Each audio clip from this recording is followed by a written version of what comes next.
Eu queria fazer uma pergunta para o Dr. Renaud, até para poder fazer como se fosse uma tradução mais simples para o pessoal, né? Ah, não há indiciamento, não há julgamento, há uma investigação que dura 5 anos. Eles me acusam não, porque quando a gente usa o termo acusa, não foi acusado, né? Eles jogaram os crimes ali na decisão do pedido de prisão e extradição. Eles elencaram os crimes. O mais bizarro de tudo é eles falarem que a organização criminosa, porque organização criminosa, por natureza, tem que ser um grupo organizado com um crime.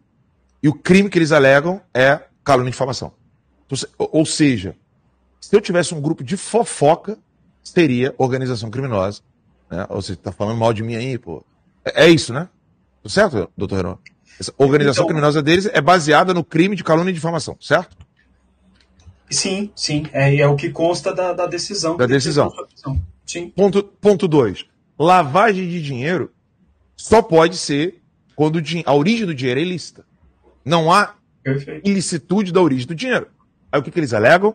Que o dinheiro que saiu do Google foi para a BBTV, que era a networking que cuidava dos AdSense, dos comerciais, né, que eram inseridos no canal do Terça Livre, e que porque essa empresa estava no Canadá, eu recebi o dinheiro do Canadá, sendo que a empresa é do Google, pronto, lavagem de dinheiro. Aí a argumentação, né, aqui perdoe meu francês, doutor Renaud e meus amigos, a argumentação daquelas antas da Polícia Federal, né, não tem como dizer de outra maneira, é de que a origem é ilícita porque eu estava xingando os caras. Pasme o absurdo disso. A origem é ilícita porque eu estava xingando esses bosta de ministro. Aí tem uma outra argumentação brilhantíssima, que pelo fato de eu entrevistar pessoas que eu tinha afinidades políticas e para o futuro do Brasil, como é o caso do Eduardo Bolsonaro, Jair Messias Bolsonaro, todos os ministros que iam no terço, pronto. Que eu era beneficiado com a monetização, que era esse o tipo meio que criminoso de relação que eu tinha com os deputados e políticos. Ou seja, que pelo fato de eu ter audiência com essas pessoas, esse é meu crime. Estou exagerando, doutor Renan? Não, realmente. Mas veja, você ainda argumentando, parece claro. O problema da decisão é justamente o contrário, é lacunoso, é de forma genérica. Então, eu digo que talvez a gente, até lendo a decisão, tente encontrar uma resposta e diga isso que você acabou de dizer. Mas a decisão nem isso faz. Ela é lacunosa nesse ponto. Ela nem afirma que realmente existam essas ofensas que tipifiquem a calúnia, difamação e injúria, que são capazes de estabelecer esse elo dessa origem ilícita do dinheiro. Entendeu? Essa, talvez a argumentação de falar que o dinheiro veio da network lá do Canadá, talvez seja uma explicação que encontraram para talvez justificar o que queriam decidir ali, colocar no papel. Mas nem isso está claro na decisão. A decisão peca por não ser fundamentada, por não explicitar, tipificar, descrever o fato que deveria estar descrito ali. Doutor Renaud, qual seria eu ia falar a palavra processo, né?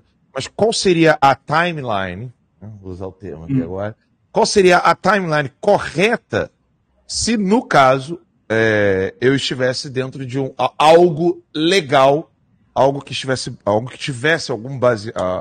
algum embasamento jurídico no Brasil? Então, a gente está discutindo a questão da liberdade de expressão e como ela funciona no Brasil e se ela parou de funcionar. Eu acho que se a gente analisar, por exemplo, até a atividade do próprio Supremo Tribunal Federal, a gente vai verificar que durante todo esse tempo que esses inquéritos tramitaram, existiram casos dentro do Supremo em que se respeitou a jurisprudência do Supremo com relação à liberdade de expressão, que é uma interpretação muito ampla a favor desse direito. Se você buscar nas matérias de jornais, você vai achar muitos casos em que o Supremo, a partir, por exemplo, de uma jurisprudência chamada ADPF 130, aquela que julgou a lei de imprensa da época do regime militar, que interpretava o direito à liberdade de expressão de uma forma mais ampla, né, e que entendia que não era possível a censura, cassou, por exemplo, condenação por injúria, por difamação, por calúnia de vários jornalistas. O Supremo fez isso. Chegou a fechar a investigação, a arquivar a investigação contra jornalistas por injúria, calúnia, difamação. Esse processo não deveria nem ser instaurado, porque para ser instaurado ele teria que violar a interpretação pacífica que existe no país a respeito de liberdade de expressão, direitos de crítica, liberdade de imprensa. Essa investigação não poderia ser sequer instaurada.